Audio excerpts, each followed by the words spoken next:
Good morning. This is my normal voice, and now my face usually looks... no, okay, give up with that.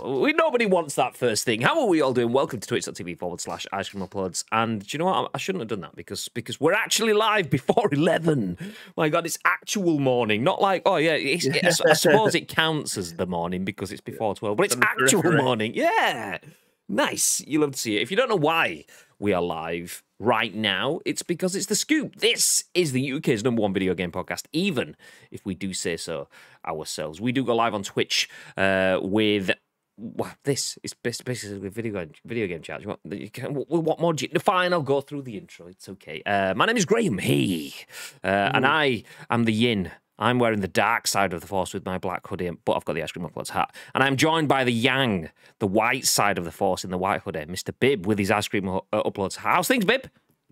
Yes, very good, Graham. Very good. I stayed up probably a little bit later than I should have done last night, playing and trying to get through my backlog of games, starting with Mafia, because I've still not completed the first one. So yeah, I'm trying to work through stuff. We're getting there, but I'm feeling fresh this morning. And probably the best I've felt morning-wise in about 10 days. Like, this cold has just been kicking my ass constantly. You'll notice that I don't even have my diffuser running this morning. So yeah, I think we're getting there. We're definitely getting there. I looked over my shoulder just before you said that then, just to see if I could see it, because I have you on the screen to my right, big screen, so I can see the little details. And I was like, oh, it's not on, and then you said it, so there you go. Yeah. You're on screen. And I know you're very eagle-eyed, aren't you? So I have to be very precise in what I say. You say eagle-eyed because we're on stream, but when I'm not here, you go, picky fucker. I get what you're saying. I understand. It's fine. Okay. But if you're in the chats... I mean, I'm more impressed in the fact that, talking about eagle-eyed, Bibby's not quite sure how he refers to himself, so he's had to write it on his hoodie. Man. There we go. There we go. Yeah, I didn't think I would fit in Boohoo clothes, but I do. And in actual fact, I bought a hoodie like 3.5, well, maybe 4 weeks ago now. And on the website, it gives you a size chart, and I'm 52 chest.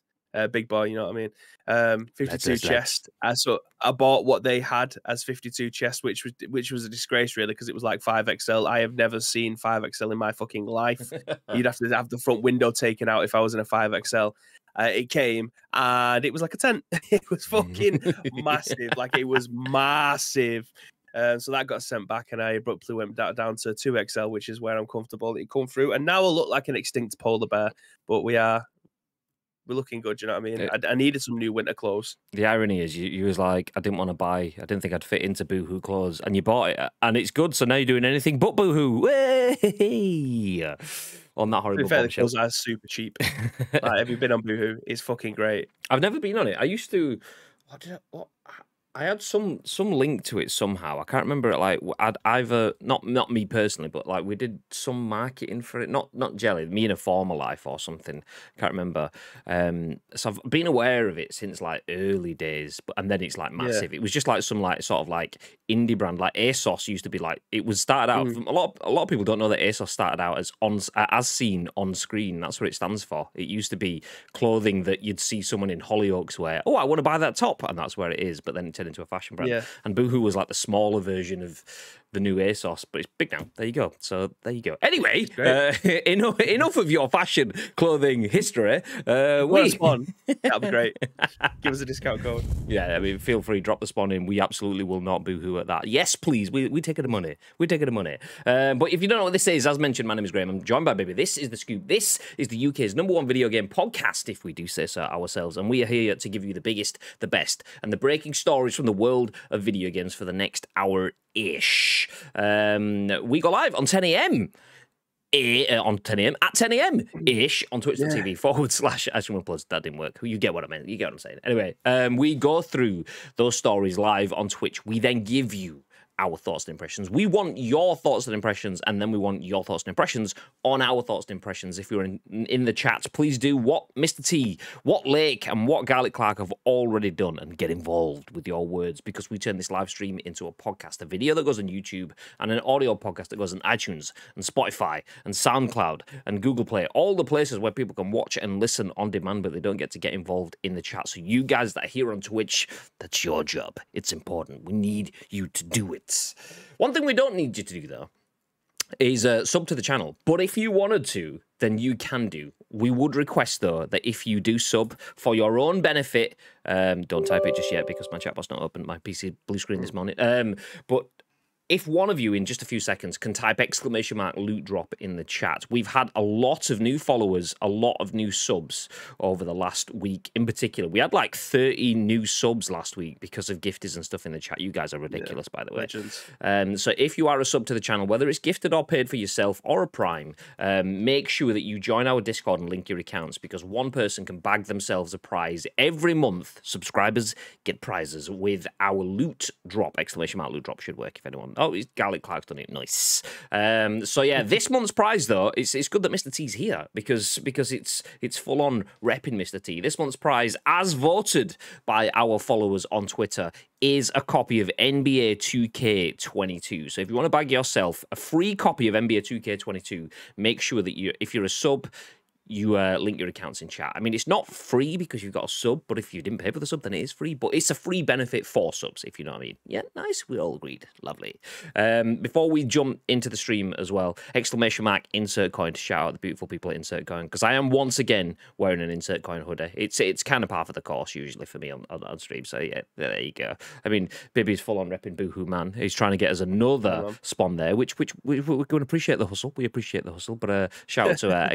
Insert Coin. Which isn't a spawn, but it is a hashtag gifted sort of situation. So yeah. Jumping into the split screen. Good evening, babe. How was the dollop yesterday? That good evening was a question, by the way, rather than me saying good evening. That was a good evening. Did you have a good night? How was the scoop yesterday? Is what I meant to say. Yeah, I mean, to be fair, like a dollop, I usually like to. It's like 30 minutes, 40 minutes. Because obviously it's just a one-sided conversation. There is just my voice or your voice if you're doing it. It's very difficult to try and have a conversation. But the chat was active yesterday. They was keeping the chat flowing, which was fantastic. And we had some decent news stories to go through. So yeah, it didn't feel like we was just putting something out there because we love giving people video game news. There was actually something to talk about yesterday that you could probably talk about on your own. But yeah, that was good. And then obviously spent the afternoon watching Breaking Bad and playing Mafia. Again, baby comes in 4 months, so the backlog of games, it just needs to, I'm trying to get through them as fast as I can. It'll never work. But no, it's becoming increasingly difficult. What was I going to say? I was going to say something. Oh, that was it. Talk about it. Oh no, it wasn't even that. I didn't sit the boot in because Messi did it. Oh no. He was. To be fair, I don't. And this is going to sound super unbiased, but I don't think we should have lost that 2-0 yesterday. That should have been like a 2-2 or a 0-0 or a 1-1 or something like that. Like the game itself as a neutral was a great game in my opinion.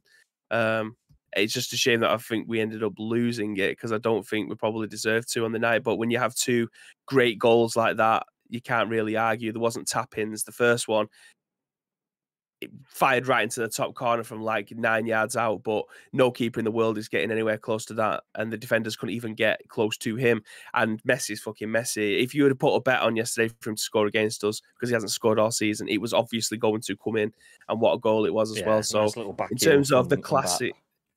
Yeah, in terms of the class of the goals, yeah, a fair play. You can just hold your hands up and go, fuck me, they were great. But in terms of the actual game itself, I genuinely don't think we should have lost, but that's football, innit? You win some, you lose some.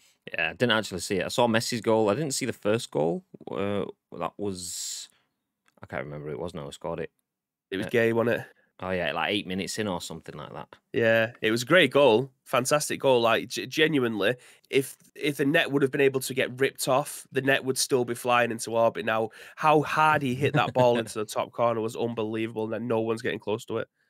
Mr. Garlic Clark in the chat says, City need a striker desperately. Fuck's sake. Of course they do. I was hoping they were going to be fine on the striker front, so they'd leave Erling Haaland alone so we could have a go at him. But now you've got agents saying Erling Haaland would love to go to Real Madrid. City are interested. It's like, fuck's sake. We had a good window. We had a good window, which doesn't happen very often for United. Not in the last fucking 5 years anyway. So we had a good transfer window, which means that we're absolutely going to Shazam it in January, and Shazam being a bad way, or summer. Like, we'll either not do anything or overpay for something useless in the last second. But anyway, that's enough of that. What I was going to say, though, was I didn't actually get to see the scoop yesterday. I saw bits of it. I dropped in, had a little bit of a chat, but it was a busy old morning. I was on a call as well. So I was going to put you on the spot, but usually we will finish up the scoop, we'll drop a raid in someone's stream, and someone will go, "What have the stories been today?" And I'm like, "Oh, what? Yeah. What was I talking about 8 minutes ago? I can't remember." So I won't even ask you that. But what I will ask you, Bib, is Amazon New World. That was a game that we potentially was about to give away in our loot drop. So next Monday, so the Monday coming, the 4th of October, we will be giving away. We've already mentioned NBA 2K22. That's the game we are giving away. The other alternatives could have been Back for Blood or New World from Amazon, or merch, obviously. Can you see yourself picking it up? Are you excited to try it, Bib? You know me, Graham. I'd love to give any game a go. And it being an MMO, I've been watching Fixer play it for the last 2 days, right? And I said to him this morning that the game is so pretty. Like, I've mentioned it a few times, like, the PC can't play games on Ultra anymore. It's not feasible. It's like medium or high. So, like, when I'm playing ESO, and that's obviously an MMO RPG as well, when I'm playing those games, it looks nice, but New World just looks different. Do you know what I mean? It looks so good. And the low camera angle profile behind the character, it looks different to all the other MMO RPGs that are out there at the moment. It looks fantastic. Do I have enough time to have another MMO on my to get through? Absolutely not. Do I want to play it? Absolutely. I'd love to be able to get involved with it because I do love those types of games. So it may be a case of where I actually drop into it in 12 months from now. But I would love the opportunity to be able to play it. Yeah, it looks great. That's actually really good news, because New World right now, this is our lead story of the day. You will have seen it if you've seen our post on social media. New World caps servers at 2,000 players and fans aren't happy. Basically, hype, demand, not enough space. So if you want to play the game in 12 months' time, that's probably a good shout, babe. The stories that will be following that, though, that's the lead story. We'll then jump into the fact that Battlefield 2042's open beta has officially been dated. Hype. Then elsewhere, if you want Game Pass on PlayStation, the PlayStation equivalent, then PS Now is not quite it, if we're being honest. It's not quite up there. However, it will be potentially getting better, as Sony may be preparing to bring PS5 games streaming to PC and PS4 via PS Now. So basically, we can't get hold of PS5s. Stream it to your PS4. Ta-da! And then elsewhere, our final story of the day is that Xbox Game Pass is getting a boost as well, as Marvel's Avengers will be hitting Game Pass this week. Super, says Yin-Poole in the tagline for that. Let me just stop for a second before we jump into the news and give you guys a little bit of a reminder. You guys have probably seen it already. Because you're all wonderful people that get involved and retweet all of our social media stuff, because you're exceptional people. But we are streaming back-to-back streams. So we got the scoop this morning. We're going to finish this up. We'll jump into the first ever Ice Cream Uploads playthrough of Insurgency Sandstorm, which will be starting around an hour from now. The social media did say 12-ish because, you know, it's Ice Cream Uploads. It wouldn't be Ice Cream Uploads if we didn't have an ish in there. But we were playing our first playthrough of Insurgency Sandstorm. Shout out to the people at Insurgency Sandstorm 2 for the hashtag gifted copies. Myself and Bib have both been gifted a copy of the game, but we also have 2 copies for you guys too. So if you want to play Insurgency Sandstorm and you're put off by the fact that you have to pay for video games in 2021, what is this? That's the Xbox players, PlayStation users. I used to that, obviously. But we have a PlayStation copy and an Xbox copy to give away for you guys. So if you want to get involved in the fun, then we got you. We got you. We're in this together. So 2 copies that will be given away on stream during our Insurgency Sandstorm stream after the scoop. Stick around. Stick around. Jumping back through the comments, Lake, nice and early, saying I can't quite see that. It's our exclusive subscriber remote that has an audible cue that sounds a little bit like this. Let's go. No. Hello. That's the one. Yeah.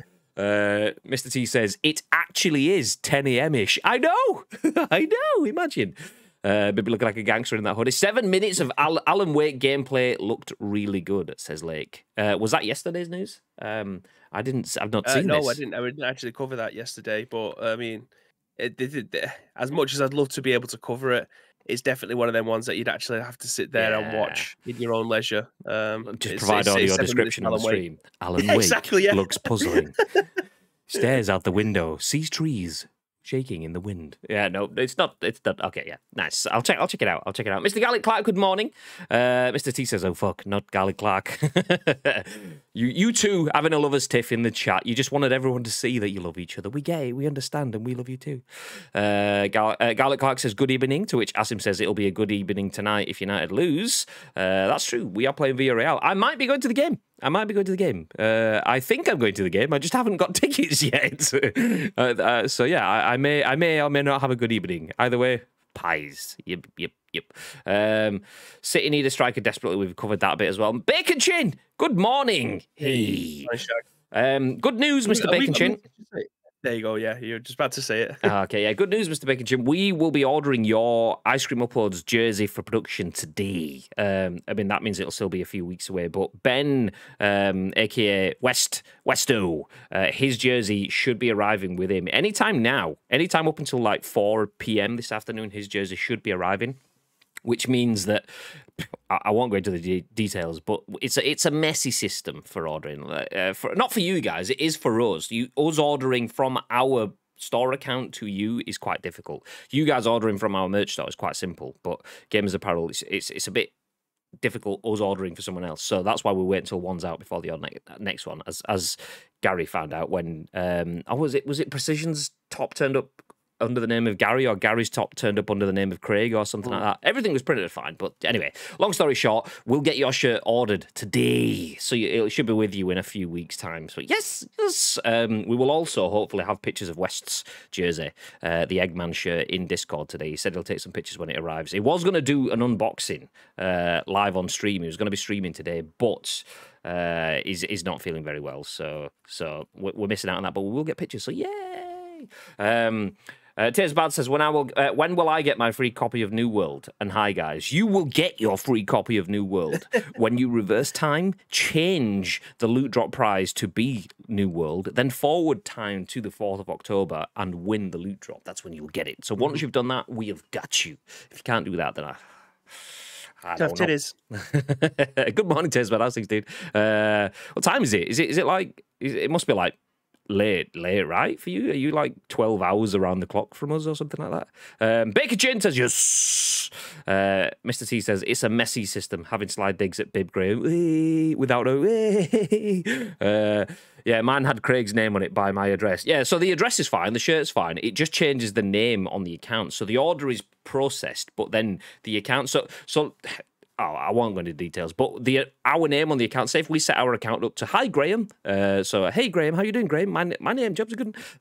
Whenever I send something out to someone, it then changes our account name to that person. So for a month, our account was under the name of Garlic Clark, and then it was under the name of Precision, and so on and so on. So at the moment, our account is under the name West. Next month, it'll be under the name Bacon Chin, and then after that, we'll get a little bit of time to catch up because we're not sending out a shirt after that. We're doing NBA 2K, which means we can get rid of the backlog and then start again. Nice.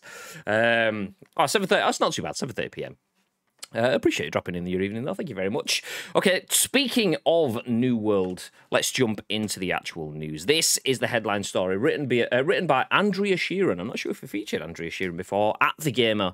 And New World capped servers at 2,000 players and fans aren't happy. Do you know what? This game can get in the sea because I used to play PUBG with Mr. Beans TV, and I've not seen him because all I ever see now when I open up Discord is Beans is playing New World. Fuck you, Beans! Yeah. Fuck you, New World! It won't play you anyway. But yes, and Cobra ripping it up. Yeah, are they playing together? I've not. Yeah. I've not jumped in Cobra streams for a few weeks actually. A little bit of a drink, then we'll get into the news. New World has over 200 servers, but that's still not enough to end long queues. Amazon Games launched its New World MMORPG today, but you may have a tough time getting in. Since going live less than 24 hours ago, New World servers have stayed at capacity while the developer struggles to keep up. Earlier today, New World climbed into Steam's top 10 most played games with over 550,000 concurrent players.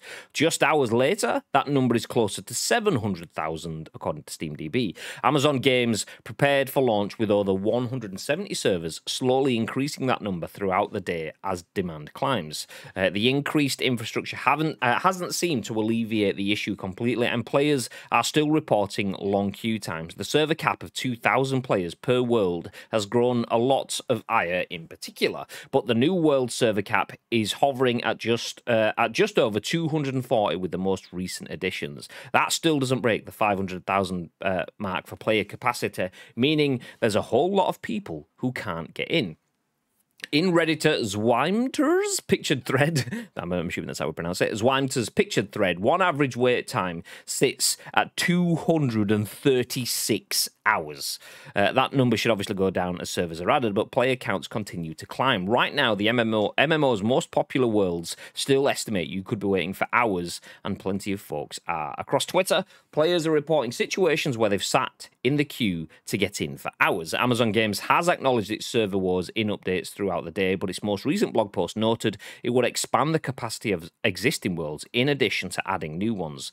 The change means more players can join friends on already established servers, so they won't need to wait on openings in new ones. As with any MMO launch, struggles with server stability should be expected and usually clear up with time. Final Fantasy XIV latest expansion isn't even out yet, but the game has also seen its own hiccups due to popularity. Director and producer Naoki Yoshida recently explained the challenges these types of games face when dealing with their hardware and how the ongoing COVID-19 pandemic exacerbates those issues. Okay, that's a weird sentence to finish on. You didn't actually say...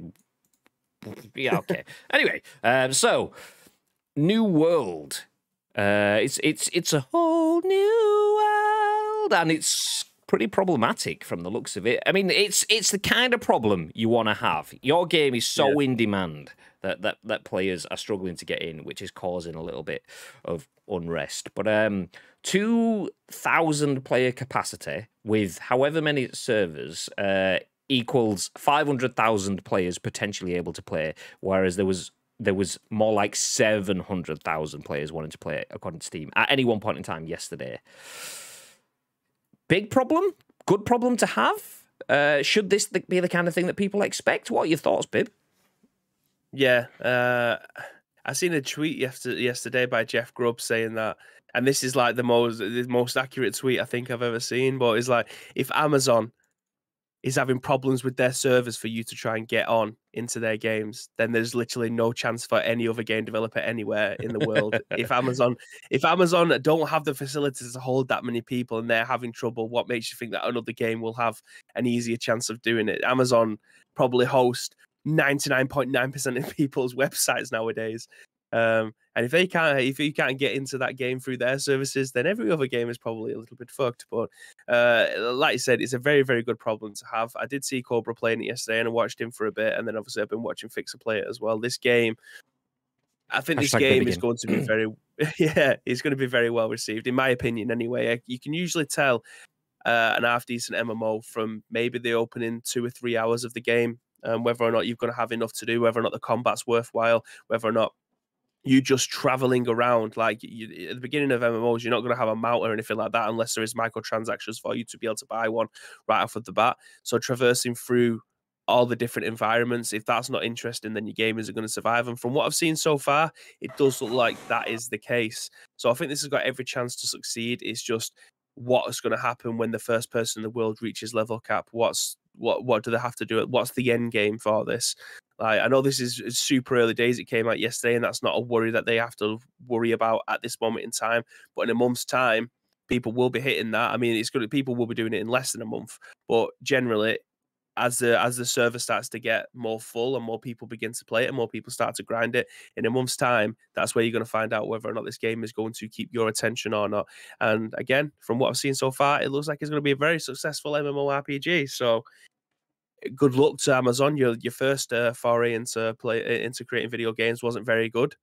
This one looks like you've hit the mark. Yeah, this one looks like you've hit the mark. So good luck to the guys. They're doing a very good job over there. if this is where I was, say, Gary Lineker or whoever was hosting your sports bit at the end of the show, they'd always finish with well, Crucible got crucified, but it's a whole new world for Amazon right now. We'll catch you next time. And then it'd be like, so yeah, Crucible, it didn't even get crucified. Let's just say it was shit. It just wasn't. It wasn't shit. It was a well-made game. It was just not really understandable. It wasn't just that though. The barriers before it, we spoke about how rather than going team deathmatch, they were like arena battle face, and it's like what the fuck? And what does that even mean? And it's like search and destroy, and then it's like hidden gem, locate and find, and it's like that. Just what? Yeah. I mean, these aren't actual names. I don't know if you can tell, but arena battle face isn't a real. You stayed up all night thinking of these game modes, ladies and gentlemen. Arena battle face. I actually added the word face on because I started doing the taser face voice from Guardians of the Galaxy. That's where face came from. But still, stupid names. People don't understand what it is. There's a reason people use similar phrasing, because people know what to expect. You can have your own spin on stuff, but just reinventing the wheel for the sake of it is just daft. A lot of the thing with reinventing the wheel is not laziness; it's to help people with their understanding. The hardest bit with any video game, which you will see at 12 noon when we play Insurgency Sandstorm #plug. Is the learning curve. You play any new game, be it a multiplayer, be it a single player.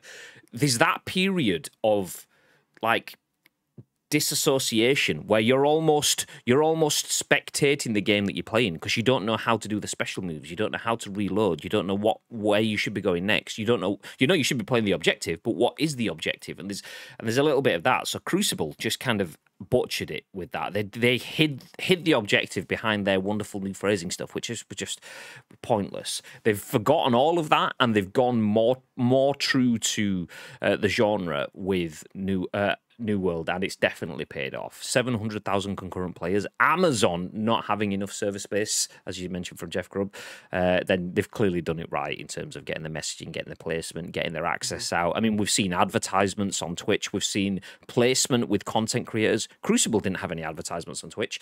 And Crucible came out not too long after Valorant as well, which had shit out views because of the Twitch drops activation. Twitch owns Amazon. Twitch is owned by Amazon, which made Crucible, and they didn't use that function for their own game.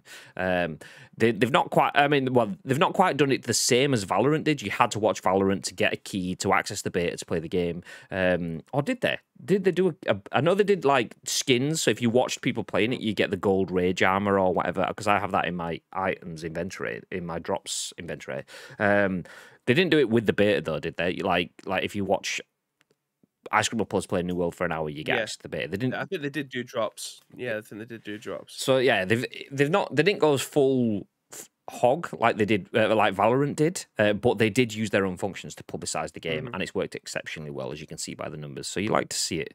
You love to see it. Tell you what, we also love to see, if you're in the chat, do us a favor and hit retweet on that. That just lets people know that we are live. Also, if you are in the chat and you're going to be around in about an hour's time, we will be live. Obviously, I've mentioned it a few times with Insurgency Sandstorm. Even if you can't stick around for the stream, if any of you could just drop a host as well, that would be exceptional, because that means that we will help hold viewers, which will repay the faith from the people at Insurgency Sandstorm that have gifted us codes and gifted codes for you guys to win as well. So if you are around in the stream, do feel free to drop in. Do feel free to lurk, and do feel free to drop all of the hosts and that good stuff. We appreciate all of that stuff.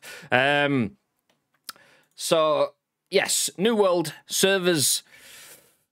It's an interesting one, because quite often it's a case of you'll get issues with servers. The servers will buckle under the strain, and this, that, the other. It's usually the games are a bit buggy and glitchy. For all intents and purposes, when people are getting in, they're having a good time. It's just that the game is in so much demand. It's not like GTA 5 when it first launched and you couldn't get into the games, and then you couldn't pair with your mates because the servers were struggling in it, and you couldn't whatever. Amazon have got all that unlocked. Bacon Shit, thank you very much for the host. I appreciate you. Legend. I appreciate you. Yeah, they've got all of that stuff on lock. So once you're in, it's a good experience. It's just getting through the door is the difficult bit, which shows you once again that it's good development. Yes, there isn't capacity, but when you're in, it works, and that's usually the harder bits. You just can't account for demand like that. PUBG had it when it launched. I think they accounted for. I think it was the numbers are probably wrong. Let's say they expected 100,000 concurrent players, and within a few hours, PUBG had millions of concurrent players, like around the world, different platforms or whatever. It was something like that. It was like 10 to 1. So they had to like up their server capacities, maybe not millions, but you get the idea. So it exists, and you can't plan for that as much as your doomsday. Not even doomsday. What's the opposite of doomsday? Heaven day. Your payday planning. Yeah, we got all the servers. And then you don't have enough. It's like, damn, it's more successful than we expected. You can't really do that. I mean, GG's on upscaling already, and they have plans to upscale even more and increase player capacity. It's frustrating as feck, particularly if you want to jump on the hype train. If you're not bothered about the hype train, then it's all good. Just give it a couple of days. Jump on. Everything will start to slow down. People will have had their fill. Obviously, you've got to think of the content grind as well. Within a week, a lot of content creators will have jumped in, played it, and will probably jump back into their own games. So if you've got people that are Valorant players, they'll play it and they'll go back to Valorant because that's what their game is. PUBG players, like us, playing Insurgency Sandstorm today, whether we stick to that or not depends on the game. A lot of players will probably stick with New World, but most of them will jump back, which will then make it easier for you guys to jump in. If content creators aren't showing it, people aren't seeing it, so people won't want to play it, which means that everything just drops off dramatically. So give it a few days, we'll be all good. Yeah. In the meantime, how about focusing on other new games? Like, you know, just off the top of my head, and absolutely not the article that's just flashing up on your screen now, Battlefield 2042. Well, if you do want to get involved, good luck. We have good news even. We don't have to wait too long. Just next week, I think it is. Battlefield 2042's open beta has officially been dated. Early access begins on October 6th, so that's Wednesday, ahead of general availability on October the 8th, next Friday. So Electronic Arts has officially dated Battlefield 2042's open beta. Oh, that's nice to announce that they've been in a relationship. Oh, that's not what it means. Confirming earlier leaks, the publisher said Battlefield 2042's beta will launch at 8 a.m. BST, that's UK time, on October the 8th for Xbox One, Xbox Series X and S, PS4, PS5, and PC. It will run until the same time on October the 10th. EA Play members, me, and pre-order customers can gain 48-hour early access beginning on October 6th, with preloading available to all players from October the 5th. The Battlefield 2042 beta will include the Conquest game mode on the Orbital map showcased in the title's reveal trailer. Orbital sees players battling for control over a rocket launch site in Kourou, French Guiana. In mid-September, EA delayed Battlefield 2042's release date from October 22nd to November the 19th. EA said in July that Battlefield 2042's open beta would launch in September, but its plans changed when the game was delayed. Okay, we've just gone from tangent. Mr. Tom Ivan at VGC, mate, there was like 3 lines of story, and then there's like 6 lines of just shoehorning stories in. I don't know if you've seen the past news. I mean, I get it, the clicks on the site and stuff like that, but just pick one. Pick a story that segues nicely into it, and then you make the story. Anyway, that's enough of that. Tom probably knows what he's doing in terms of his site clicks more than me, but we have the details. Battlefield 2042's open beta has officially been dated 8 a.m. next Wednesday for early access / EA Play users, and next Friday for everyone else. Are we jumping in, Bib? Yeah, I think at this point you'd probably be a little bit dumb if you don't have the EA Play for 79p if you've not done it before. Again, this is not sponsored or it's an ad or anything like that, but you've had 10 hours of FIFA. The game doesn't come out until Friday. I've used my 10 hours up already, but having the opportunity to be able to download this 48 hours and getting a full 4 days rather than just 2, I'm all in for that. Like, it doesn't say we haven't had any of the scrape part of this yet, where you find out whether or not you can actually stream it. So I'm very interested to find out on that. But for 79p, you get the opportunity to be able to test this out with everybody else on the server as well. I think it's definitely worth your investment. If you've already used your 79p last year or whatever earlier in the year for when we played A Way Out, then obviously it might cost you a little bit more. But I think I've timed my 79p's worth quite well. FIFA for 10 hours and now Battlefield for 10 hours. I think I've done quite well there. It is genuinely it's up there with Game Pass in terms of value for money. Do you get it free with Game Pass as well? Is it still that the case? Like, I think so, maybe. But I'm not too sure. I don't have Game Pass, so I paid for EA Play to get access to A Way Out. I paid for the full year for 20 quid. I would pay for A Way Out for 20 quid. It would cost me more than 20 quid to buy A Way Out on its own. So I got A Way Out. Me and Bibi played through that on 2 Insert Coin streams. It was an exceptional...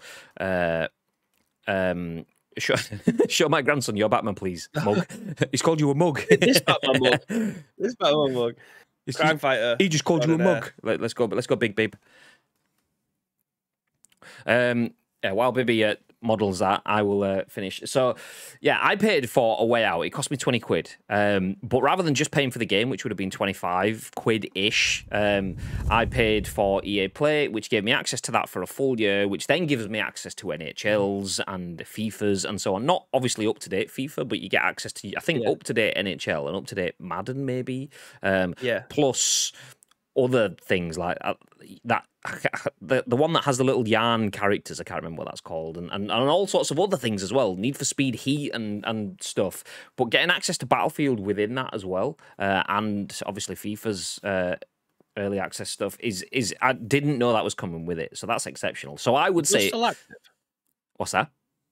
Is yours still active? Yeah, I think I've got like a couple of months left. Maybe. I mean, I'm going to renew it anyway. When it comes back to it, I will Unravel. That's the one. GG's ads. I will renew it when it happens because I absolutely the value there is incredible. 20 quid for a year, 79 pence a month.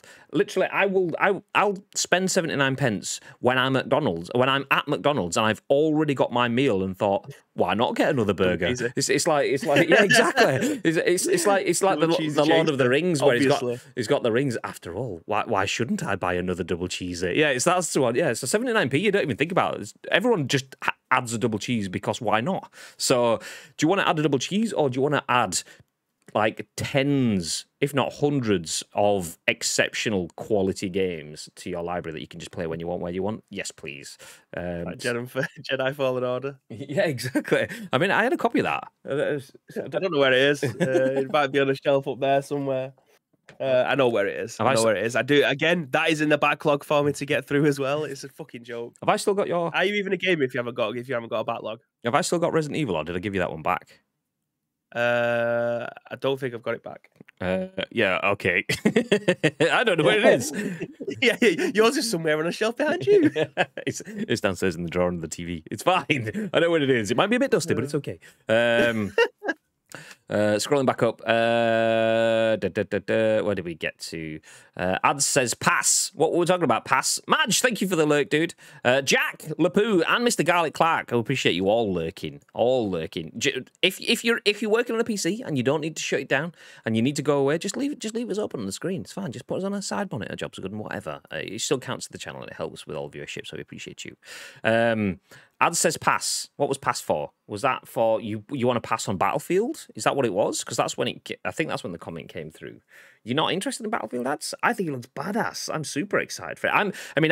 I've said it many, many times. Modern / give or take 10, 20 years from where we are now is my sort of shooter mindset. So Battlefield, 20 years ahead, yes, please. PUBG right now, yes, please. Insurgency Sandstorm, we're going to be playing a bit, yes, please. They're all the same sort of ilk kind of games. So they full on get my attention. So I'm definitely going to be playing Battlefield next week and Insurgency today. I don't know if I've mentioned that. Hashtag Insurgency, yeah, baby.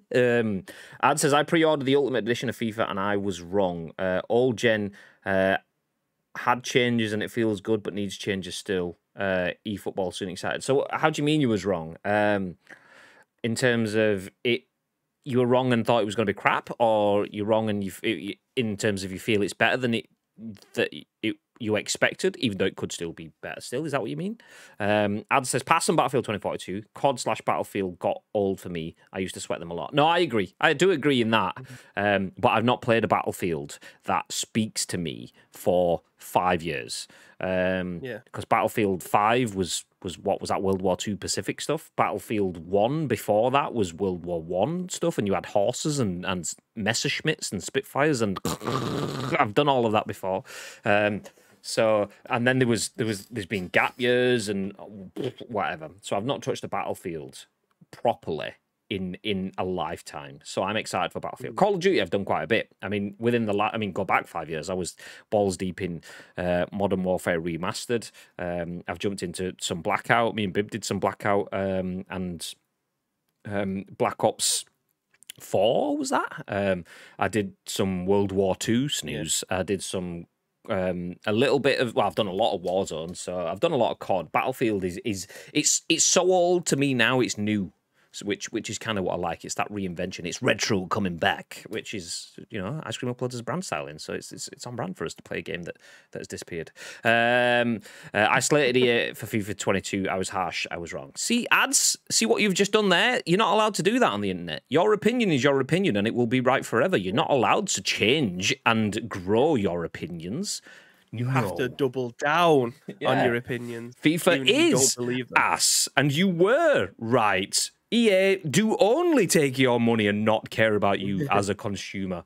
GG's. It's nice to see. It's kind of what I expected, to be fair. I thought it would be decent. I thought it wouldn't be flawless because you had in New Generation with, I mean, obviously they were on PS5 last gen, which was kind of like, but you still go full on the New Generation. And then you add in the hypermotion technology, which is basically New Generation stuff. It's always going to be potentially good, but potentially not quite fully realized. But that's something that I'm an old head in the games world now. I'm used to that sort of stuff. Things will always will seem better than they are, and often in annual releases, never hit 10 out of 10. They hit 9.5 maybe, but not perfect. So FIFA being decent, I expected. FIFA not being perfect, I also expected. So as long as it's good, as long as you have fun, and that sounds like what you're having, that's all you can ask for. You're spending your money to have fun, and you've got exactly that. It's not perfect fun, but it's still fun nonetheless. I mean, I play PUBG. It's not perfect fun, but it's fun nonetheless. Bibby Vault is still so fun still, says ads. Have you? Yeah, I didn't try it on this. I obviously only had the 10 hours. But I knew I'd be playing Volta anyway. It's the same with Pro Clubs. I know I'm going to be playing those anyway, so I didn't want to use any of the 10 hours on those, which I just used the 10 hours for FUT. And the game, like, people probably won't agree with me on this, but I genuinely don't care. Like, the way that FIFA's playing at the moment is like what it was like on the PES 2018 beta, where defending was so difficult because it was so manual, and people can't just use teammate press all the time to try and get out of it, which I always think it blows my mind that people want to be the best at something, but they always have pass assist free and teammate press constantly all over the pitch, and they were getting caught out because they had to manually defend. That's what it feels like on FIFA at this moment in time, and that's what I enjoy most. So yeah, at this moment, it feels like what the old PES used to be like. It was slow build up, it was full manual defending. That's the kind of gameplay that I enjoy. I imagine it's going to change fairly soon. It'll become super fast paced. I was getting caught out the first time playing FIFA this time round because I was expecting it to be as fast as FIFA 21, and I was trying to build up as fast as I can. You just can't. It's not possible. It's funny, yeah, this will build like nice. Watching the communities, because with the eFootball content that came out last week, there was some really good videos that came out last week. Spoony, Pizzas, Next Gen Base, others. I won't go through the list. But they were all kind of saying like, oh, it's kind of slow. There's a bit of weight to the game, and this, that, and the other. That's kind of nice. And then naturally, the reaction to that was, yeah, but you guarantee it's going to get changed ahead of launch. People will feedback or whatever, and then it'll get changed and removed. And it's funny because you can literally if you take that conversation and like Tipex out eFootball and put in FIFA, every community has the same thing. Because I've been sat, obviously, I do a lot of competitor analysis, so to speak, but also I know a lot of FIFA content creators, so I like to sit in their streams too. So I was sat in Bateson streams, sat in Castro's streams, and seeing people talking about like the slow slower play, the heavier defending, this, that, and the other, and it's difficult to defend, and all their community's like, yep, it's going to get nerfed. It'll be super easy to just skip past everyone soon. It'll be 100 mile an hour soon. I'm thinking, I've seen this conversation before. Where have I seen this conversation? But I mean, that's the thing with eternal development in terms of it's hard to get the right balance. I think most of us in here will be in favor of a slower game that has a bit more weight, that requires a bit more build up, because that's more true to real world football. But that real world simmy sort of stuff doesn't really sell as much as arcade does. That speedy, pacey, being able to Ronaldinho your way through the entire pitch. That's what sells football games, because people want to feel like superstars. You buy a video game for escapism, not reality. Well, not everyone does, but most people do. So, yeah. Anyway, that was a big old tangent from Battlefield 2042's open beta being dated. FIFA, yeah, nice. Tino, welcome in. How are you today? How the devil are you doing? Please do feel free to let us know in the chat. All right. If you missed it, Battlefield 2042's open beta has been dated. It is out next week. If you want to play the game early, you don't just have to buy the game, pre-order, full, get it early access stuff. I'm not on board for that. I'm not a fan of early access for pre-orders, because that is promising returns on investments, but in the wrong way. I'm not a fan of pre-orders as a consumer. I understand why they exist, and I fully am on board for them from an industry perspective. A pre-order allows development companies, development houses, publishers, or all encapsulating developer publishers to bank what they're doing. So if a game's coming out and they've sold a million pre-orders, they know that they've got so much revenue already in the bag. They know that they can go big or not go quite as big, or put a bit more risk on spend at launch, maybe do some events, maybe do some giveaways, maybe get some live streams, maybe do some TV adverts or whatever. So pre-orders are very, very good for the industry, not so much for the consumer, because you can put your money into a game that can be shit. Hashtag cyberpunk. Don't make me get out the drawer. He's still in it, cellophane. I'm not. So I'm not a fan of. Yeah, you can play the game early if you've pre-ordered it, because that's pushing you into a pre-order where you can get access to a game early, but then the product still might be below par. I'm not a fan of that stuff. EA have done that quite a while. Call of Duty does that. And it is par for the course for FPSs. Sadly, it's good to see though that EA does give that access to its EA Play members too. So if you're a subscriber to EA Play, which like you say, it's not a $79 or $100 purchase, it's a 79 pence purchase a month. If you've got 79p to spend, you can get EA Play for a month and you can get access to Battlefield, which does give you the early access, which will let you know whether it's a game that you do then want to potentially even still pre-order. So I love to see that. I love to see the early access being given to EA Play, not just those that have splashed on the game already. Timeless, hey, good morning, dude. Sorry for the delay, gents. No, we've been sat here waiting for you. I don't even know what time you call this. Honestly, welcome in, dude. Hope you well. We're good. We are just jumping into our next story though. If you missed the first story, New World has released, and it's too good. Basically, there's too many players trying to play the game. They are having to add caps to servers, which is leading to queues for people to get into the game. But the game, for all intents and purposes, is ridiculously good. It's just too good. There's just not enough. So if you want to play New World, give it a couple of days, or be prepared for queues. As long as you go in with that foresight that you're not going to get straight in, then you don't get the frustration, and everyone's still happy. Yeah. Battlefield 2042's open beta has been dated. So if you have EA Play or have pre-ordered the game, you get access to Battlefield at 8 a.m. next Wednesday morning, or Friday if you don't have access to that. But moving into our final two stories, so jumping into the more subscription services, not just EA Play, you can subscribe to other things like PS Now and Game Pass. We have an article on both of those, starting with this one from Chris Scullion at VGC. Sony may be preparing to bring PS5 game streaming to PC and PS4 via PS Now. So a new patent shows how Sony is planning to use NVMe drives to stream games. Sony may be planning to add PlayStation 5 games to PlayStation Now based on a new patent filed by the company. Microsoft already lets PC and mobile players stream Xbox Series X and S games to their device using Xbox Cloud Gaming and plans to let console owners do the same this winter. This includes Xbox One players, meaning those on Xbox Game Pass Ultimate can actually play next-gen games on their last-gen system. Mind blown. Now it appears that Sony may be shaping up to provide a similar service, according to a patent spotted by DualShockers. The patent shows how Sony plans to group multiple high-speed NVMe SSDs together and store the same information on them for the purpose of providing data at high speeds to a client device. The description specifically uses games as an example and explains how information can be sent to the user from multiple different SSDs to ensure stable performance if an SSD is overloaded or dies. If Sony is planning a streaming network infrastructure that uses SSDs with similar speeds to that found in the PlayStation 5. Franny, thank you very much for the host. Good morning. We are just talking about PS Now. Getting PS5 games, or potentially. This is a new patent, so this isn't anything happening right now. This is something that means that PlayStation users could have something a little bit similar to Xbox's xCloud system or cloud gaming system. I will start that bit again then. So if Sony is planning a streaming network infrastructure that uses SSDs with similar speeds to that found in the PS5, then this opens up the possibility that PS5 games could be added to its PlayStation Now streaming service, which currently only offers games from past Sony consoles.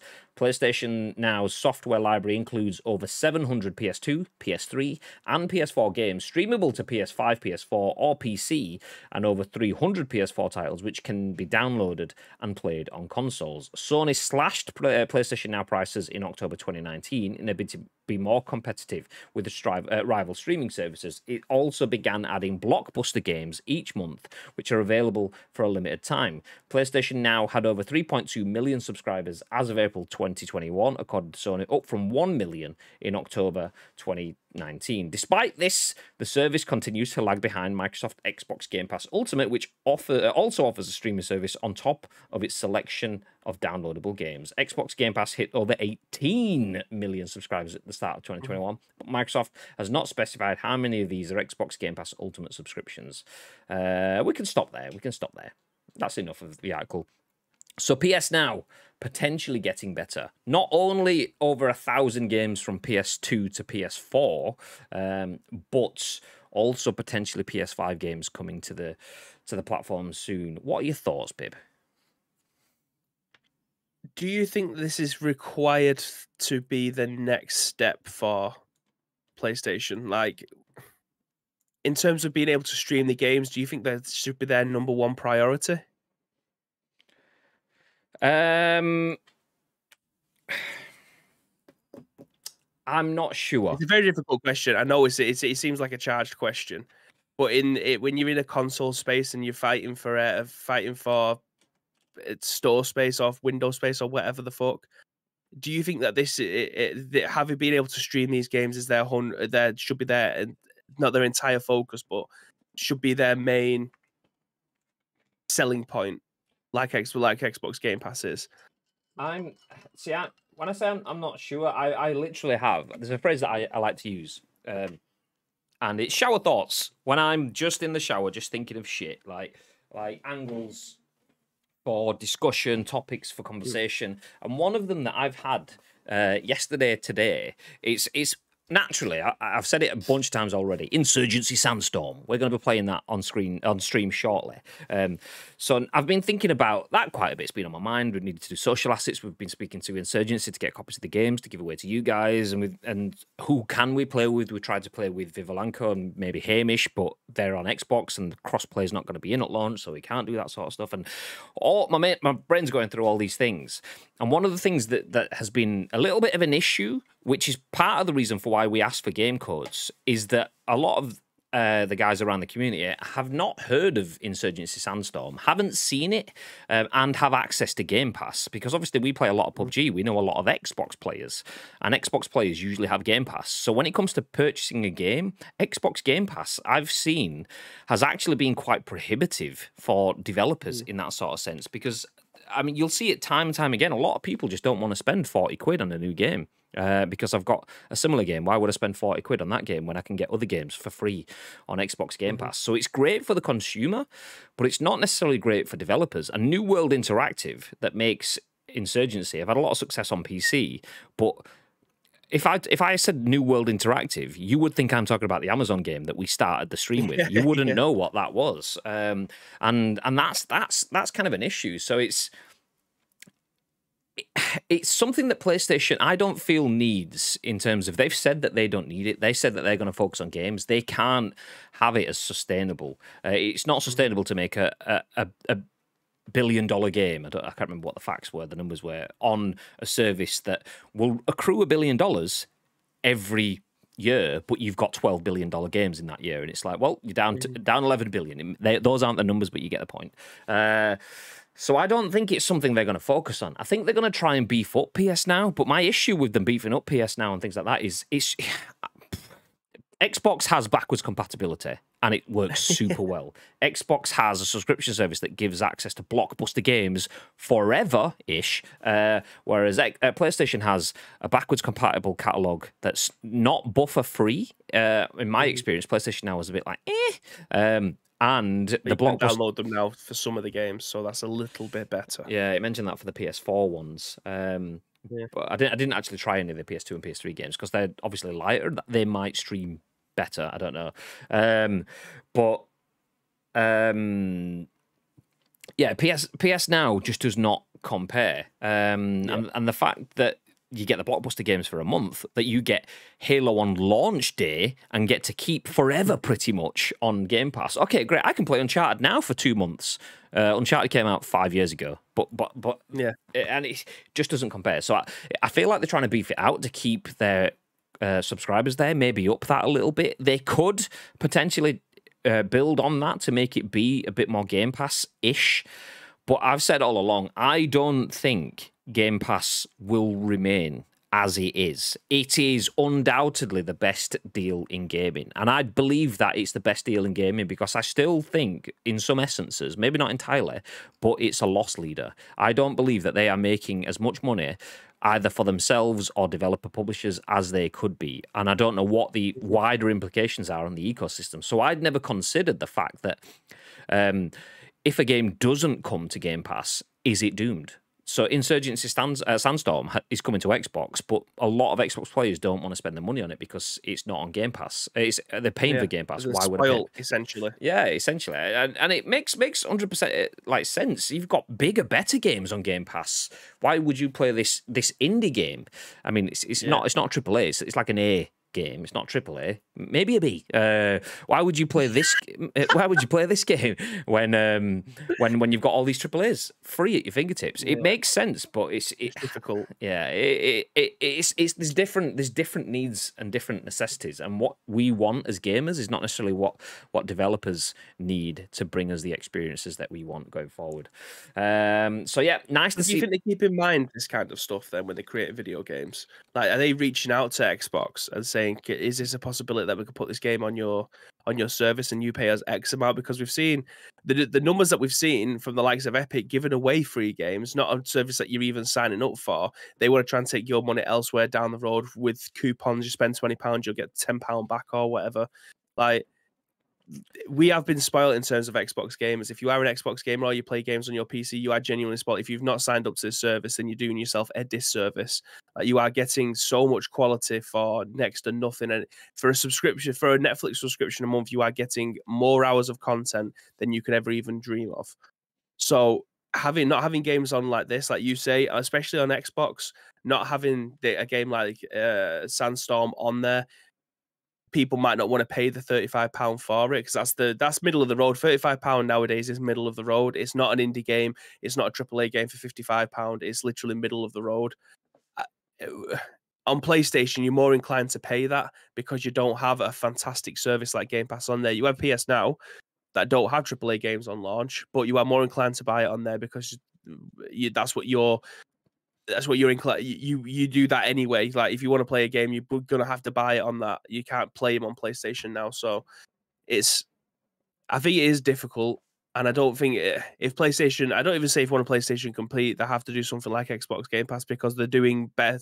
They are doing more than well enough without the need of being able to do that and skewing their console base and their mindset and their consumer mindset of just signing up to the subscription service. Like I say, the detrimental effect down the road, we genuinely have no idea whether or not it's going to have an impact 2 years down the line or 3 years down the line. But I don't know whether or not this is an area which they think consumers will want in 2 years rather than an Xbox Game Pass, which could end up sending them not under, but in on a very difficult path later down the line. Yeah, Because what happens when Xbox Game Pass fails and they have to take it back? What happens to their player base then? Do you think the player base is going to go out and start spending 45 quid in a game again? Do you think they're going to go out and spend 60 quid on Halo day one? I think probably. I think it's here to stay, but I think it's more a case of, I can't remember the numbers. Let's say it's 10 quid for Game Pass, 15 for Ultimate, just for argument's sake. And I know it's in that ballpark, maybe not that round. But if it's 10 quid now, I could see it not long, maybe a few years away, but jumping up maybe in installments to 15 quid and then to 20 quid or something like that. I can see them putting the prices up. We already saw Xbox going, okay, we need to make money back elsewhere. Xbox Live is stupidly expensive. And people going, actually, mate, what? And then they were like, oh, shit, yeah, people are watching that, so let's pull it back. Xbox need to make money, and they're trying to put prices up to make money where they can. I don't think that Game Pass will stay as it is, and that's not me negatively saying it's well. Yeah, I hope it stays as it is. Xbox Game Pass is an exceptional deal, but if the entire world unanimously goes, okay, well that is a fucking bargain, then that's probably means it's not sustainable. Usually they say the internet, if it's too good to be true, it usually is, and Xbox Game Pass is too good to be true. It's so good, such a great deal. Can't survive, right? As for publishers, they don't often go offering their games out and saying, "Can we get this on Game Pass?" It's usually the other way around. Like something like a Game Pass will go, "We want your game." Epic will go, "Can we get your game in our store? We'll give you some money," and then they have a little bit of a trade off as to see what works for both, and then you settle somewhere in the middle, unless it's Epic, and then they'll just give you $7 billion for it, and jobs are good. But with something like Game Pass, if that becomes so successful, then the power shift changes to Xbox's favor, because obviously these publishing developers have got the games. They're going, well, if you don't have the games, Game Pass fails. But if it turns the other way around, that if your game is not on Game Pass, your game fails, then Xbox suddenly go, okay, we would have given you $12 million for your game, but if you don't put it on Xbox Game Pass, it's going to fail, so here's $3 million. And the developers are like, it cost us $2 million to make. Adding all the marketing and all the staff costs, we're almost breaking even at $3 million. So we then need to add in-game purchases, DLC, cosmetics that people can buy to help us actually make money and get a cash flow ready for the base for the next game. And if it doesn't succeed, we are doomed. So that's my issue of Game Pass. It's not so much about the consumer, it's about how the games evolve from that. There was a good comment from Next Gen Base, actually. Ben, if you haven't checked out Ben, someone type !3D in the chat. And Next Gen Base, do check them out. Ben joins us on our live streams when we do industry watch-alongs, but if you want to check out Next Gen Base, particularly on YouTube, you will get video game reviews up to the minute. So just a couple of days ago, a couple of weeks ago, I was watching their review of eFootball, naturally, because it's an area that I work in, but also Deathloop and the like. So yeah, if you want all the best industry content, check it out. There you go, it's linked in the chat. Nice. I was just stalling long enough for it to get his typing fingers working, and they did. But he said the problem you've mentioned. Oh, actually, Timeless has got a couple of comments as well. Games are definitely heading more towards a subscription service direction, and I think that's right. I do think that's right. I think the 70 quid up front, paid now, is not old hat, but it doesn't fit everything. That works for single-player games that are encapsulated. Last of Us, yes, nice, but PUBG, not so much. And I agree with things like Insurgent Soundstorm. Maybe that is more of the multiplayer, the battle pass, the season pass, the DLC, the subscription sort of stuff. But yeah, it's not. We're not quite there yet. We've said quite a few times we like the battle pass idea. It's not perfect. It's not flawless. Just check out PUBG if you want to see a battle pass idea that's 100% not perfect and is flawed. But Fortnite and co on are doing a good job with it. Call of Duty are doing a good job with it. So, but does every game want to be like that? Obviously, Insurgency doesn't, which is why they've gone with the pay up front sort of stuff. But that's where we get to Next Gen Basis comments. Says the problem you mentioned is Game Pass is definitely one for multiplayer games. I'm hesitant to spend 50 quid on a game when nobody I know will get it. But if it's on Game Pass, then boom, instant potential player base, which is one of those things. It's like, if it was never an option, you'd have to punt and you'd have to kind of like will your players into it. And let's all get involved. Let's all get the game at the same time. And then other people picking it and that. But Game Pass kind of takes that potential wind out of sales of a game. It's like, oh, I mean, I needed a new game. So I got it because she said it was good, and we had the best fun ever. Yay! Whereas now it's like I needed a new game, so I just played one that I already had in my library and didn't even consider that one. Lemnis Gate, for example, looks ace, but maybe not 50 quid as a punt levels of ace. Yeah, that makes sense. Where are you getting this 35 quid figure? 35 quid for standard edition plus 2 season packs plus who know what else for 40 quid. Yeah, I mean, I don't know. As mentioned, we've not paid for it, so I can't tell you how much it costs. See, that's the thing. I don't even know how much it is just because it's on Game Pass. Similar sort of thing with me. I didn't know how much it was. I'm going off 35, 40 quid because I've seen other people saying that Insurgency costs 35 to 40 quid. Blake, good morning, afternoon even. Oh, no, it is morning. It is morning. It is morning. I'm used to it being afternoon at this point in the show. Apparently, I purchased FIFA 22 according to my PS app on my phone, but no money's come out of my account. Sorry, random. Well, enjoy the purchase and also enjoy keeping those funds. GG's. I would like one of those as well, please. Don't tell them that they hike the price up. Shh, they know. They know. Was pleasantly surprised to see the low cost for it, says Madge, talking about Lemnis Gate. Still fear it will struggle in a busy genre without catching fire on Twitch. It's 14 quid. I don't know if I read that bit out.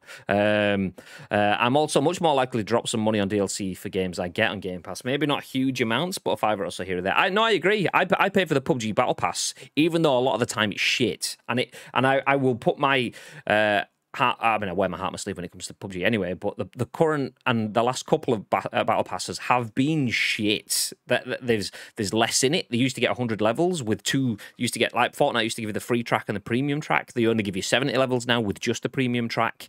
And then for the last 20 levels, you only get one reward for every 5 levels and the shitty emblems and pajama skins. Yeah. So yeah, I'm very much for dropping money on games that I got free. PUBG I paid for the Xbox and for the PC, but I got it free for the PlayStation. Shout out to PlayStation for hooking us up.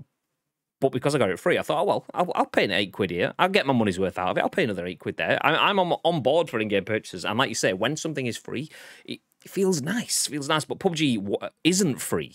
PUBG is a 25 quid game that you then have to keep paying 8 quids for. So if Insurgency drops, like say it is 40 quid, and it drops in battle passes and season passes, it's like, well, I've just paid for 40 quid's worth of game that isn't finished. I am now paying for the content in the game, just like every other game gives away for free when it's a paid game, or free games that make you pay for it. I'm doing both. Why this? I understand it. Sadly, there's a strong push to digital/sub systems with games so that fewer and fewer that you own. It's a worrying trend. Insurgency is £100 if I buy the full whack almost. Is it really? Woo. Well, I did not know that. I'll have a look at that so I know what I'm talking about before we go live, which will be shortly. Before that, though, let's jump through our last news article of the day. This one is by Yin-Poole at Eurogamer. It says, Xbox Game Pass, so we're not going too far from the conversation that we're on, gets Marvel's Avengers this week. Super! Marvel's Avengers launches on Xbox Game Pass for PC, console, and cloud this Thursday, the 30th of September, tomorrow. Crystal Dynamics' much maligned superhero action game launches on Microsoft's subscription program in complete form. It includes all previously released free content, including the Black Panther War for Wakanda expansion and all the post-launch heroes and missions. GG's. In a blog post, Crystal Dynamics community coordinator Hunter Wolf said Xbox Game Pass members will get to experience all Avengers content released beyond the Black Panther War for Wakanda expansion 2. I doubt this includes Spider-Man, though. Yikes, nice little bit of a dig there. If you're on the Xbox Series X or S, you get the optimized version. Of note, the Xbox Game Pass version does not include the 8 cosmetic items found in the digital-only Endgame Edition. You can buy the Marvel's Avengers Endgame Edition DLC upgrade on the Xbox Store and Marvel's Avengers in-game marketplace. Anyone been tempted to try Marvel's Avengers but then got put off because the fact that it just didn't quite have, ironically, they mentioned Endgame in there, but it didn't really have an Endgame strategy. It just kind of felt a bit like, eh?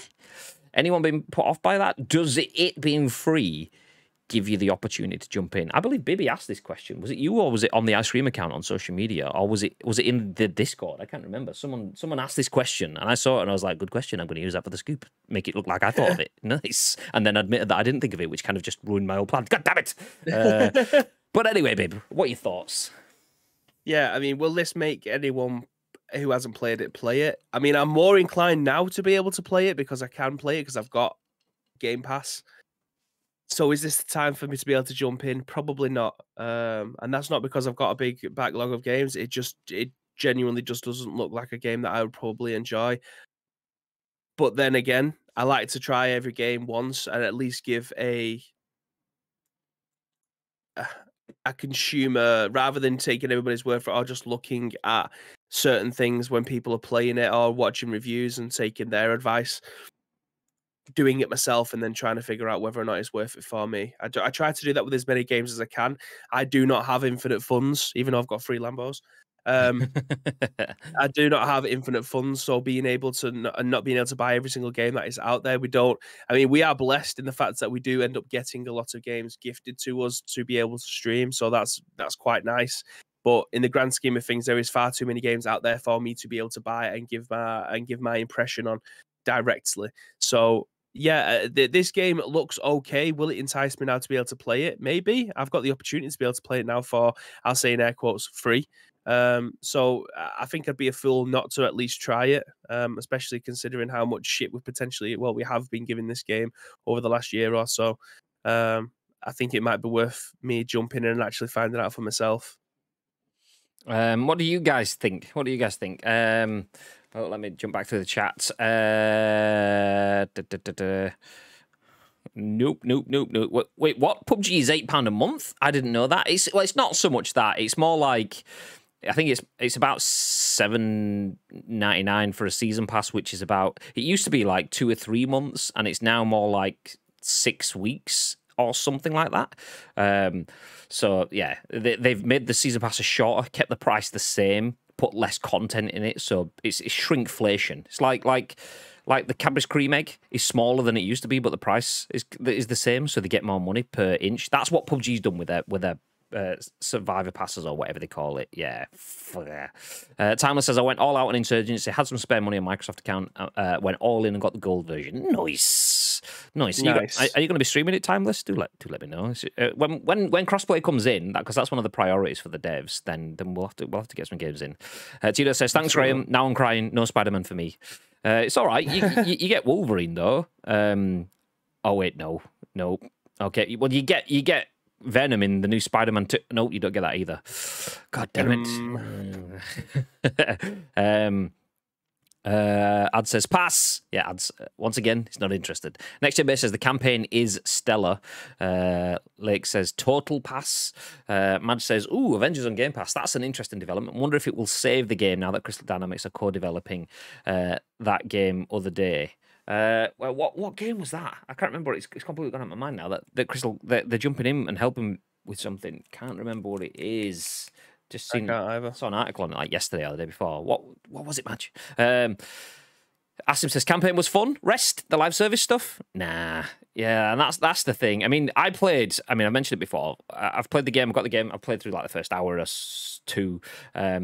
Incredibly good fun. I really, really enjoyed it, which is where I didn't understand where all of the negativity came from around it. And then when I actually looked at where the negativity was, it was the live service stuff. It was like, let's just tack in money options. That's what it was. It was a cash grab with the characters that you've known and loved from cinema, TV, games, comics, all media for 20 years, and that's where it kind of came from. It was felt dishonest. In essence, allegedly there's year 2 content, but honestly that surprises me. I'll be honest, I haven't played the DLC content. I probably should do, but I've kind of moved on, says Tito. Madge says, I noticed they put out film lookalike skins for some characters finally for Avengers. Took a long time for that. I mean, yeah, it's kind of damned if you do, damned if you don't, because they want to make the story about their character. Like Peter Parker in Spider-Man, you get to know him. This is Amazing Spider-Man, Marvel Spider-Man on PS4 5. You get to know him. Obviously, some people got to know him, and then they changed his face. But I got to know the second one. But you know him. He's not Tom Holland. He looks kind of like Tom Holland, which probably helps. But you know him as your character. He's your Spider-Man. If they try to build around their characters, then it's suddenly Captain America, their version, becomes Chris Evans. It's like, okay, well, I'm now back into the MCU, which is great from a marketing perspective, but not great from an internal story development perspective. And it's a trade-off, because I'd just go, okay, well, if you've got the rights for Chris Evans' face, just use it. You might as well. Just go with it. Like there, on screen, it's just gone off. We're about to bring it back on. Let me bring this video back up. You see, like, Hulk is Hulk. Hulk is just so big, like, lurking Hulk as you get it, but that Thor is just, that looks like that could be out of Vikings or anything. Just not generic dude, muscly guy with beard and whatever. It's not Chris Hemsworth. Chris Hemsworth is distinct. So if you got stuff that looks like them, same problem God of War are facing now. How do you mean? In terms of what Thor's meant to look like compared to what Thor was historically like. Like, we've been spoiled with the MCU now, haven't we? And now those characters who are part of a mythology that are being put into different franchises and now being besmirched, shall we say? Yeah. See, I actually think that's probably easier in terms of so you've got Thor in God of War is different from Chris Hemsworth. And that's easier than doing, like we've spoken about before, like when I said like Robin Donut Jr., that's like Cross Hemsworth. That's like, it looks like Chris Hemsworth, but it's not. That's Wish.com Chris Hemsworth. You can see what they're going for, but it's not it. Whereas Thor, they've gone, okay, we're just going to go back into mythology. We're going to go back to Thor that was a big drunken lager lout that drank half the sea because he was tricked by Loki or something. It's like, yes, that's my God of Lightning. Yeah, get drunk, baby. So that you can understand. That's easier. But if you've got something that looks like it's meant to be, looks like Thor and it sounds like Thor, but it's not quite Thor, then what's the point? You might as well make it Thor. Thor being Chris Hemsworth. If it looks like Chris Hemsworth, it's based on Chris Hemsworth. Same outfit as Chris Hemsworth. The hammer looks very much like Mjolnir from the movies and not the old Norse sort of stuff. Then why not just use Chris Hemsworth? Whereas God of War have gone, yeah, we've got Kratos is some big muscly assed fucking thingy. Thor can be get him that dad bod. Yeah, get him a beer belly. We'll have one of those, please. So it's easier to get away from that there. God of War, Thor is my spirit animal, says Next Gen Pace. Touche. Triple H is the original Thor. As I said last time, Thor is a little grey alien. What was that from? What was that? I can't remember. What was that? Was that? You did mention it. I remember you mentioned it. It's in one ear and out the other for me now. Trips is Kratos these days. SG-1, that's what it was. Yeah. See, that annoys me. Why should Thor look like the MCU version? He existed prior to the movies. Exactly. I remember reading that story of Thor drinking the sea stuff. That's the one that sticks in my mind because I remember reading that in like year 4 or 6 or whatever. No, it was year 4. It was the second year of what we had junior school. I remember reading that story then, having to draw pictures of Thor and Thor's hammer. Never actually knew it was called Mjolnir, probably because you try to tell an 8-year-old kid Mjolnir and then expect them to remember what that is. But yeah, Thor's been around for a lot longer than the MCU, a lot longer. But if you're going to put it back so close to the MCU, then you might as well kind of stick with what you've already established, maybe, right? And the fact that they didn't reinvent Thor. Iron Man looks like Iron Man, so why does Tony Stark not look like Tony Stark? Iron Man's suit looks like Iron Man's suit, but why does Thor's suit looks like his suit, but why does his face not look like his face? In that sort of sense. So God of War, I've done it right. They've gone, okay, well, we don't need to be same. Whereas Crystal Dynamics were kind of damned if you do, damned if you don't. We've got the Avengers license. We need to appeal to Disney. We want it to be Marvel's Avengers, but we also want to tell our own story. Well, which one are you doing? Is it Marvel's Avengers or is it Crystal Dynamics Marvel's Avengers? Difficult. Anyway, no, you mistake me. You're saying everyone should look like the movies. But No, you missed that. You're saying everyone should look like the movies, but their comics front and center. I don't get it.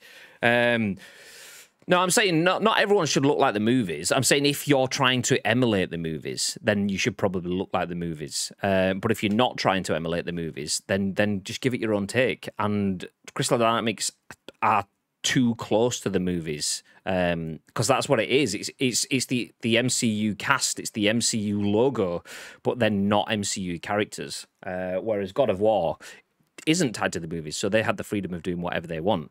Are we not agreeing? I thought we were agreeing. I don't know. Anyway, we don't have time to discuss that. We will discuss that, though, during our Insurgency Sandstorm stream, right? You're all going to stick around for that, right? Well, we are going to end the stream now because this is the end of the show. Thank you, everyone, for sticking around for another episode of The Scoop. Let me give you a rundown of what the stories were. Some spicy ones today. New World is fucking good. So good that you can't play it. Oh, God damn it.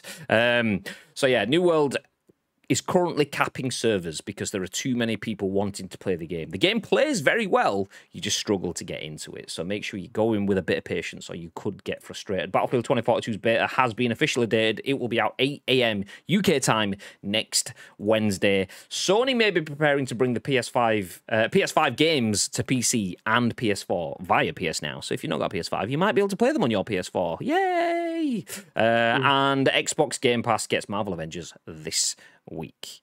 Nice. So, as mentioned, we are going to wrap things up. We're going to jump off and we will come back with Insurgency Sandstorm. Do feel free to join us in that stream. We want to say thanks to the people at Insurgency, and that would be New World Interactive and Focus Entertainment, who have looked after us by giving us codes and given codes for you too. So we have 2 codes to give away during our stream, one for PlayStation and one for Xbox. So if you're an Xbox user that's got Game Pass and doesn't want to spend the money on getting New World, it's fine. Not New World, that's the developer. Nah, fuck's sake. Insurgents said, no, it's fine. We got you. We've got 1 copy to give away for an Xbox user, 1 for a PlayStation user, and we'll give those away during our stream. So make sure you stick around for that. Even if you can't stick around for the entire stream, just drop in, drop a host, lurk a bit, and then we'll do the giveaways. You have to obviously be in the chat for the giveaways if you want to get involved, but yeah, we will see you for that.